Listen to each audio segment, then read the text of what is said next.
Hello friends, today we are going to do class 4 chapter 3 का part 2 हम लोग बना रहे हैं एसएसटी का part 2 Onam the carnival of Kerala Gandhi house. Kerala का एक बहुत आनंद और का उत्सव एक मनाया जाता है ओनम।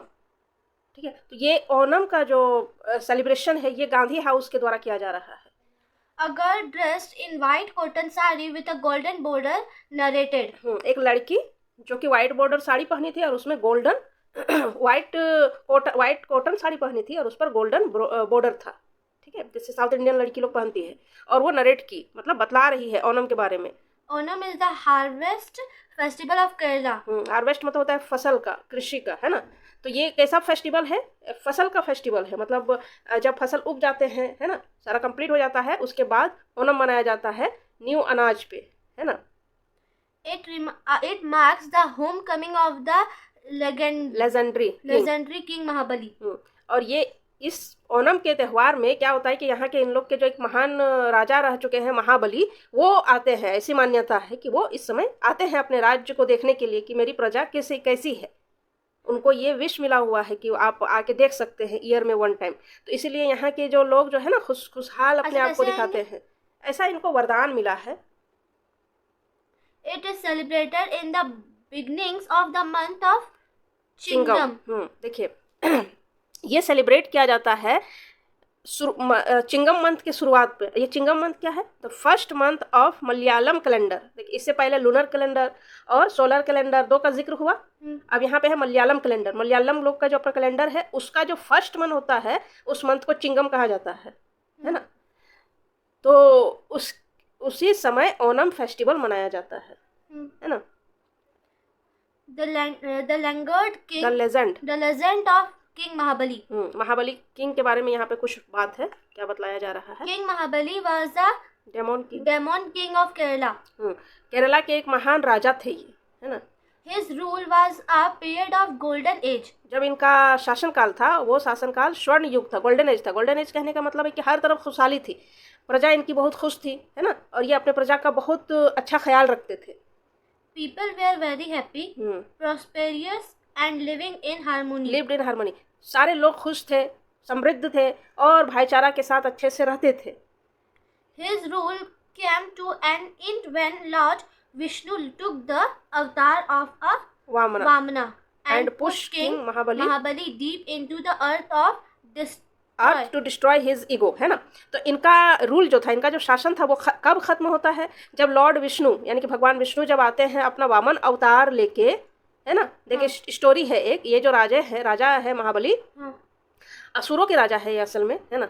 तो ये बहुत असुर राक्षस लोग को कहा जाता है ना। तो ये राक्षस के ही पुत्र है, बट ये है बहुत अच्छा। इसके परदादा प्रहलाद थे और प्रहलाद श्री कृष्ण के बहुत बड़े भक्त थे, है ना। लेकिन है ये असुर खानदान के ही, है ना, राक्षस खानदान के। तो ये एक्चुअली में ये राजा बहुत अच्छे हैं, है ना, अपनी जनता का बहुत ख्याल रखते हैं और इनकी खुशहाल थी, सारा सब कुछ था, ठीक है। लेकिन ये इनके अंदर थोड़ा सा ये जो है ईगो आ गया था। ये ईश्वर मतलब क्या कहते हैं, स्वर्ग लोग को भी जीत लिए थे इन्होंने। स्वर्ग लोग को भी जीत लिया था, पूरा धरती को भी जीत लिया था, हाँ। सब तरफ इनका ही शासन था। और जो स्वर्ग के राजा इंद्रदेव है ना, वो लोग सारे स्वर्ग के देवता लोग जो है भाग गए थे इनके डर से, है ना। तो इनका बहुत ईगो इस तरह से बढ़ा भी हुआ था कि मैं सारे संसार का सबसे शक्तिशाली हूँ, ठीक है। तो एक बार जो है इन्हीं की ईगो को डिस्ट्रॉय करने के लिए अवतार लेके आते हैं कौन? विष्णु भगवान। और वो वामन, हाँ असली कहानी। और वो वामन अवतार लेते हैं बोना का, है ना। बोना बन के आते हैं और इनके यहाँ ये एक बार अपना दान दे रहे थे सबको। तो वहीं पे विष्णु भगवान आते हैं और इनको ये बोलते हैं कि क्या जानते हैं कि कौन है ना। लेकिन बोने से बच्चे हैं तो वो बोले कि आप भी मांगिए जो भी आपको मांगना है। तो उन्होंने कहा कि मुझे कुछ नहीं चाहिए, मुझे बस 3 पग जमीन चाहिए। 3 पग मतलब 3 ही कदम। तो ये बोला कि इतना छोटा सा चीज आप मांग रहे हैं, हम इतना बड़े महाबली है ना। तो बोला कि बस आप हाँ कीजिए ना, 3 पग जमीन हमको दीजिए। ठीक है, बोला ठीक है आपको 3 पग जमीन देंगे, है ना। तो विष्णु भगवान जो वामन अवतार थे, जो बोना थे, इतना विशाल हो जाते हैं, पूरा बड़े हो जाते हैं, बहुत बड़े हो जाते हैं। और एक पग में वो पूरा स्वर्ग लोक को नाप लेते हैं, पूरा आकाश को, एक कदम में, एक स्टेप में, है ना। सेकेंड स्टेप में वो पूरे धरती को माप लेते हैं, ठीक है। तो 2 स्टेप हो गया। अब तीसरा स्टेप बोले अब हम कहाँ पे रखेंगे अपना तीसरा कदम, हैं? 3 कदम मांगे थे, 1 कदम में मैंने पूरा आसमान जीत लिया, 1 कदम में पूरा जमीन जीत लिया, है ना, जमीन पृथ्वी, और तीसरा कदम हम कहाँ रखे? तो महाबली तो बहुत महान थे ना, इन्होंने अपना सर रख दिया आगे, बोले तीसरा कदम आप मेरे सर पे रखिए, यानी मेरी जान भी हाजिर है, जब मैंने वादा किया है तो फिर वो इन पर सर पर रखते हैं और इनको पाताल लोग भेज देते हैं, है ना। लेकिन ये बहुत अपने जनता का बहुत भलाई किए हैं, है ना, और जनता के बहुत प्रिय थे, इसलिए इनको ये एक इनको वरदान मिला कि आप साल में एक बार आके अपनी जनता को देख सकते हैं कि आपकी जनता कैसी है, प्रजा आपकी कैसी है। यही है ओणम के समय में ये आते हैं अपने केरला स्टेट में जो इनका अपना एरिया था, और वो आके देख के जाते हैं। ये मत समझ लो कि वो आते हैं तो जनता उसको देख लेती है, प्रजा देख लेती है, देखती नहीं है, मतलब वो आके देख के जाते हैं, उनको नजर आता है सब कुछ, समझ गए। तो ये महाबली जो है इनके ईगो को डिस्ट्रॉय करने के लिए कौन? विष्णु भगवान अवतार लेते हैं, वामन अवतार। Because of his love of people, the Lord granted King Mahabali a wish that he could visit his kingdom once a year, है ना, समझ गए ना। तो इनको क्या, इनका लोगों के प्रति इनका जो प्यार था, इसको देखते हुए विष्णु भगवान ने ये ग्रांट किया, महाबली को ये विश दिया, है ना, इनका एक वरदान दिया कि आप साल में एक बार आके अपने किंगडम में विजिट कर सकते हैं, ठीक है। The highlight of Onam are Pokalam, floral art. Floral rangoli, है ना। Sorry, ओणम के दिन में क्या होता है? पुकालम किया जाता है, यानी कि फूलों की रंगोली बनाई जाती है। New clothes for the family. Family के लिए नए कपड़े बनाए जाते हैं। And the grand feast called Onasadya. हाँ, ओनासाडिया। तो ओनासाडिया क्या होता है? ग्रैंड फेस्ट, यानी कि बहुत बड़ा भोज का आयोजन किया जाता है, बहुत बड़ा दावत का आयोजन किया जाता है ना, इसमें, ठीक है। ओनासाडिया कहा जाता है उसको। और इन consist of various type of, देखिए इसमें जो फिस्ट होता है ना, यानी कि जो दावत होता है, इसमें अलग अलग तरह की करी बनाई जाती है, जैसे पारिपू, फिर सांभर, फिर रसम, ये सब चीज़ का करी बनाया जाता है। हाँ। फिर कुटू, पपाड़म, प्रधामन, पैसम, राइस, मैंगो, पिकल, कोकोनट, चटनी, ये सारा चीज़ बहुत एकदम थाली भर के रहता है ना। ये सब साउथ इंडियन डिशेस है, पूरा भर के रहता है सब कुछ, ठीक है। The snake boat race and the famous Kathakali dance attract thousands of trousers नहीं टूरिस्ट ऑफ केरला। और इस समय जो है ना, एक इन लोग का एक फेमस रेस होता है, स्नेक बोट रेस, पानी में बोटिंग किया जाता है ना, लंबा लंबा, पूरा लंबा लंबा रहता है नाव सब, एकदम सांप के जैसा, है ना। तो वो ऐसा रेस किया जाता है। फिर कथकली जो यहाँ की फेमस डांस है, फोक नृत्य है, वो ये सारा चीज़ सबको बहुत अट्रैक्ट करता है, ठीक है। तो ये ओणम जो है, ये कहाँ का फेस्टिवल है, क्या पता चला? ओणम जो है वो कहाँ का फेस्टिवल है? केरल का, ठीक है। गांधी हाउस ने इसको सेलिब्रेट किया, ओके। और ये एक हार्वेस्ट फेस्टिवल है, यानी कि फसलों का त्योहार है। चलिए आगे पढ़िए। Do you know Pulikali tiger dance is a popular feature of Onam celebration where hundreds of men dressed as tigers dance to the beat of drums. ये जो है ना, एक ओणम के समय में एक डांस बहुत फेमस है साउथ इंडिया में, है ना, वो है पुलिकाली टाइगर डांस। सारे लोग जो है ना कॉस्ट्यूम टाइगर का पहनते हैं, है ना। पीपल एक साथ जो है पूरा डांस होता है, बहुत अच्छा देखने में, ड्रम के बीट पे ये लोग डांस करते हैं। It take 4 hours to paint and decorate each person to look like a lion. हाँ, 4 घंटा का लगभग टाइम लगता है पेंट और डेकोरेशन करने में, जो लायन की तरह दिखे वैसा करने के लिए 4 घंटा का लगभग टाइम लगता है। The best dance and decorated lion men are awarded prizes. जो बेस्ट डांसर होता है, जिसको अच्छे से डेकोरेट किया गया रहता है लायन के रूप में, उसको प्राइज भी मिलता है। नाम है Pulikali. Navroz presented by Sarojini house. Navroz मनाते हैं, पारसी लोगों का न्यू ईयर नवरोज है ना। पारसी लोग, पारसी भी एक धर्म है, तो ये लोग जो है ना बीच में ऐसे टोपी पहनते हैं गोल टाइप से, ठीक है। और ज़्यादातर इंडिया में ज़्यादा पारसी का ज़्यादा अमाउंट नहीं, ज़्यादा लोग नहीं है, कम ही है, लेकिन रईस ही रहते हैं। खासकर जो टाटा स्टील प्लांट जो है ना, जमशेदजी टाटा, ये लोग का खानदान पारसी है। ये जो सेलिब्रेशन है वो एक नया जीवन का सेलिब्रेशन है ना। और पर्शियन जो होते हैं, लिखो, Parsis clean and decorate their homes with rangolis made up of jasmine and rose flowers. हाँ, ये लोग डेकोरेट करते हैं, रंगोली बनाते हैं जैस्मिन और रोज फ्लावर का यूज करते हुए, है ना। Do you know? नहीं, ये पढ़ लीजिए। और नवरोज के दिन the Parsis offer their prayers is a synagogue, क्या लिखा है? The fire temple. ये जो है ना, ये लोग अग्नि पूजा करते हैं, है ना? हाँ। ठीक है। और दे विश साल मुबारक टू, जो नवरोज के दिन जो पारसी लोग होते हैं वो क्या करते हैं, प्रे करते हैं। कहाँ पे? सेनागा में। सेनागा क्या है? ये इनका जो है अग्नि टेम्पल है ना? उनको ये क्या बोलते हैं? सेनागा। ठीक है। सेनेगो। हाँ, जो इनका समझिए मंदिर को इन्होंने ये क्या बोलते हैं? सेनागो। और ये एक दूसरे को साल मुबारक विश करते हैं, ईच अदर, एक दूसरे को विश करते हैं, एंड एक्सचेंज गिफ्ट, एक दूसरे को गिफ्ट भी देते हैं। The special feast of Navroz includes falooda. Falooda. Feast मतलब समझ गए? फीस्ट मतलब होता है दावत, है ना?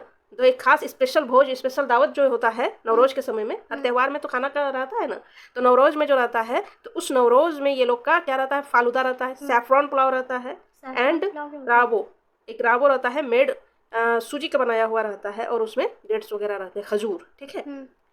सेमोलिना में सूजी। ठीक है। तो क्या होता है? Fresh fruits, dry fruits and a variety of seeds are also serve. ठीक है। ये सब चीज किया जाता है नवरोज में। तो नवरोज किस धर्म के मानने वालों का नया ईयर है?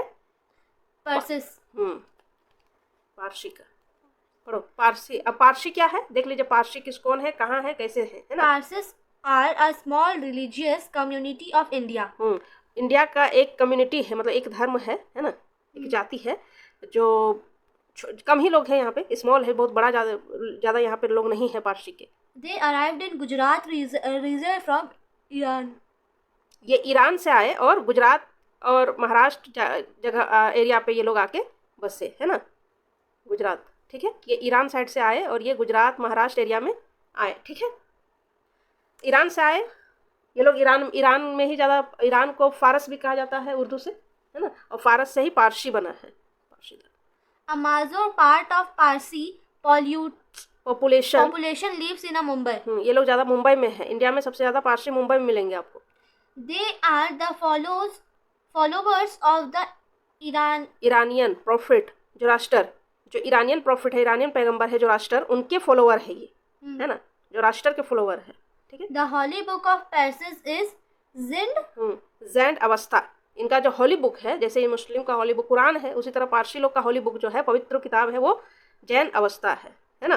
ठीक है। जैन अवस्था। ये सब कंपटीशन एग्जाम में पूछता है आगे चल के, आईएएस के एग्जाम तक में ये सब पूछता है। शहनशाही कैलेंडर क्या है, जैन अवस्था कौन है, जोरास्ट्रियन कौन है, समझ गए? Persis go to the synagogue thrice on Navroz to worship Khurshid and Meher. ये लोग जो है ना जाते हैं, आप उनके मंदिर को तो शनिग्यू कहते हैं, है ना? तो वहाँ जाते हैं। ठीक है। थ्राइस मतलब तो 3 बार होता है। जाते हैं वर्शिप करने के लिए। किसका? खुर्शीद और मेहर का। और खुर्शीद मेहर कौन है? Khurshid Meher the two divine being, ये दो है, who preside over the sun and the moon respectively. ये सन और मून का रूप है ये, है ना? खुर्शीद मतलब सन और मेहर मतलब मून, तो ये सन और मून का रूप है। तो इनका ही ये क्या करने जाते हैं? वर्शिप करने जाते हैं शनिग्यू में, इनके मंदिर को शनिग्यू। ठीक है। ये पर्शियन एक नया धर्म सुन रही है ना, पर्शियन नहीं पता होगा। तो नवरोज इनका न्यू ईयर है, शहनशाही इनका कैलेंडर है, जोरास्टर इनका पैगंबर है। ठीक है। और इनके धर्म का जो जोरास्ट्रियन धर्म कहलाता है, पर्शियन वो जोरास्ट्रियन को मानते हैं अपना भगवान। और इनकी जो होली बुक है वो है जैन अवस्था। ठीक है। चलिए, marriage celebrations presented by Nehru house. अब सारा रिलीजन का चीज हो गया, धर्म का। अब यहाँ पे नेहरू हाउस के द्वारा मैरिज का सेलिब्रेशन दिखा रहे हैं कि इंडिया में किस किस तरह से अलग अलग कास्ट के लोग अलग अलग तरह से मैरिज सेलिब्रेट करते हैं। बड़ा ही अच्छा प्रोग्राम हो रहा है डीएवी में, है ना? इंटरेस्टिंग लगता होगा देखने में। अब मैरिज सेरेमनी किस तरह से मैरिज का सेलिब्रेशन हो रहा है देखिए नेहरू हाउस के द्वारा, है ना? The house captain narrated. House captain बतलाते हैं, India is the land of diverse cultures and religions. अलग अलग तरह के इंडिया क्या है? ऐसा जगह है जहाँ पे बहुत तरह के कल्चर है, बहुत तरह के धर्म के लोग रहते हैं। Each region community has its own unique way of celebrating weddings. हर एक रिलीजन का, हर एक धर्म का, हर एक समुदाय के लोगों का अपना एक खासियत होता है शादी सेलिब्रेट करने का। डिफरेंट वेडिंग रिचुअल्स मतलब होता है रिवाज, रीति रिवाज होता है ना। अलग अलग तरह का वेडिंग रीति रिवाज जो है यहाँ पे फॉलो किया जाता है। Different part of our country, हमारे कंट्री के अलग अलग जगह में अलग अलग तरह के शादी का रिवाज है ना। Many tradition are common among different communities. बहुत ट्रेडिशन जो है कॉमन भी है ना, एक ही जैसा है। तो a PowerPoint presentation displayed wedding celebration in various culture on the big screen. तो बच्चे जो है किस तरह से, अब क्या यहाँ पे सारा शादी करवाएगा यहाँ पे सबको, है ना? तो वो लोग क्या कर रहे थे, एक पावर पॉइंट प्रेजेंटेशन किए हैं। पावर पॉइंट होता है ना कंप्यूटर में, माइक्रोसॉफ्ट में होता है, वर्ड है, एक्सेल है, पावर पॉइंट है। तो पावर पॉइंट में प्रेजेंटेशन को शो किया जाता है, ठीक है। तो एक बड़े स्क्रीन पे ये लोग पावर पॉइंट के थ्रू प्रेजेंटेशन, क्या कहते हैं, वेडिंग सेलिब्रेशन को प्रेजेंटेशन दिखला रहे थे कि किस तरह से होता है। A fun-filled presentation showcased various rituals of Hindu wedding like देखिए प्रेजेंटेशन के थ्रू यहाँ पे अलग अलग तरह के रिवाज को, हिंदू वेडिंग के रिवाज को यहाँ दिखाया जा रहा है। लाइक मेहंदी, संगीत, बारात, कन्यादान, सिंदूर, 7 फेरे एंड विदाई, है ना? ये सारे चीज को प्रेजेंटेशन में दिखाया जा रहा है पावर पॉइंट प्रेजेंटेशन में, ठीक है, हिंदू वेडिंग का। और the audience love the folk dance, और जो डांस हो रहा है, जो गीत हो रही है ना, शादी में अलग अलग, मेहंदी में अलग गीत होता है, क्या कहते हैं, सिंदूर दान में अलग होता है, 7 फेरे में अलग होता है, विदाई में अलग होता है। सारे गीत को भी लोग बहुत अच्छे से सुन के एंजॉय कर रहे थे, ठीक है। The second presentation showed a Sikh wedding, Sikh wedding दिखाया गया दूसरे प्रेजेंटेशन में, ठीक है। आनंद कराज एट अ गुरुद्वारा, एक गुरुद्वारा आनंद कराज, वहाँ पे सिख वेडिंग हो रही है। गुरुद्वारा में वेडिंग होता है सिख लोग का, और वहाँ पे क्या होता है, the ceremony was praised over by भाईजी, अब प्रेस्ड, पंडित जी को भाईजी कहते हैं, और यही जो है करवाते हैं शादी, ठीक है। और किस तरह से होता है, किस तरह से वो करवा रहे हैं इनका, तो है receipt from the Guru Granth Sahib. जो इनका होली बुक है सिख का, वो गुरु ग्रंथ साहब है ना, होली बुक गुरु ग्रंथ साहब। उन्हीं गुरु ग्रंथ साहब को साक्षी मान के, और ब्राइड और ग्रूम जो है तो क्या करते हैं, अराउंड द गुरु ग्रंथ साहब 4 टाइम, 4 बार उसका फेरा लेते हैं, ठीक है। गुरु ग्रंथ साहिब का जो होली बुक है, ठीक है, वहां पे रहता है, उसी के 4 बार फेरा लेते हैं। जैसे हिंदू धर्म में अग्नि जला के अग्नि का फेरा लेते हैं ना, तो यहाँ पे गुरु ग्रंथ साहब का फेरा लिया जाता है। तो ग्रंथ क्या है, वो एक होली बुक है, गुरु ग्रंथ, ठीक है। The ceremony was very beautiful, और ये बहुत अच्छा खूबसूरत था, है ना। फिर Christian wedding was conducted by a parish, मतलब क्या है, पुजारी, है ना, इन चर्च के जो फादर होते हैं उनके द्वारा ये कराया जाता है। The bride was wearing a beautiful white dress and a white well, ये जो घूंघट, ये जो पूरा ऐसे टोपी ऐसे डाल के जैसे पूरा फैला रहता है ना, वही है ना, चुनरी बोले या जो बोले, वेल। और groom was dressed in suit, groom का कोई टेंशन नहीं है, सूट पहन लेते हैं, है ना। The couple exchange ring and accepted each other as a husband and wife in the presence of family member and friends. और इनका सिंपल है, बस अंगूठी पहनाए एक दूसरे को, है ना, और एक्सेप्ट कर लेते हैं कि हम लोग हस्बैंड वाइफ है, फैमिली के सामने, दोस्त के सामने, फादर के सामने, हो गया शादी, है ना। The wedding ceremony was followed by reception where the wedding cake was cut by the couple, और फिर रिसेप्शन होता है, वहाँ पे वेडिंग केक कटता है कपल के थ्रू, ठीक है, और हो गई शादी इनकी, है ना। The marriage ritual many differ, अलग अलग तरह की शादियां देखे हमने, हिंदू धर्म की अलग है, सिख की अलग है, क्रिश्चियन की अलग है, मुस्लिम की अलग होती है ना, अलग अलग रीति रिवाज होते हैं सबके। But the essence of wedding, लेकिन जो शादी का जो सार है, शादी का जो मतलब है, वो सबका एक ही है, क्या, यूनियन कराना, कपल को मेल कराना, है ना, 2 फैमिली का मेल होना, बॉन्डिंग होना, मेन तो यही है। चाहे कितने भी रस्म हो, चाहे बिना रस्म का हो जाए, चाहे कोर्ट मैरिज हो जाए, जाके बस साइन कर लिए, है ना, कुछ भी हो, रस्म चाहे जितने भी हो, लेकिन शादी का मेन मकसद क्या है, 2 जोड़े को मिलाना, 2 फैमिली को मिलाना, है ना, मेन मकसद तो वही है, ठीक है। और इसी तरह से धर्म भी अलग अलग तरह से, अलग अलग डिफरेंट टाइप के कितने भी धर्म है, लेकिन सारे धर्म का मतलब क्या है, एक इंसानियत और एक ईश्वर को मानते हुए क्या है, सही राह पे चलना, है ना, मंजिल सबकी एक है, रास्ता बस अलग अलग है, ठीक है। The inter college celebration came to an end with a lot of appreciation for students and teachers who had presented the best features of Indian culture in a wonderful वे। ये जो इंटर हाउस सेलिब्रेशन था वो खत्म होता है यहाँ पे, और ये कितना ही अच्छा, बहुत अच्छा अप्रिसिएशन किया गया फॉर द स्टूडेंट के थ्रू, है ना, and the teachers who had presented the best feature. और ये दिखलाएं किस तरह से इंडिया का कल्चर है, कितना वंडरफुल इंडिया का कल्चर है, ठीक है। ये बड़ा अच्छा सेलिब्रेशन हुआ डीएवी का, है ना। तुम्हारे स्कूल में होता है? तुम्हारा कौन सा हाउस है? दयानंद। अच्छा, ओके फ्रेंड्स, मिलते हैं नेक्स्ट वीडियो में, सो बाय।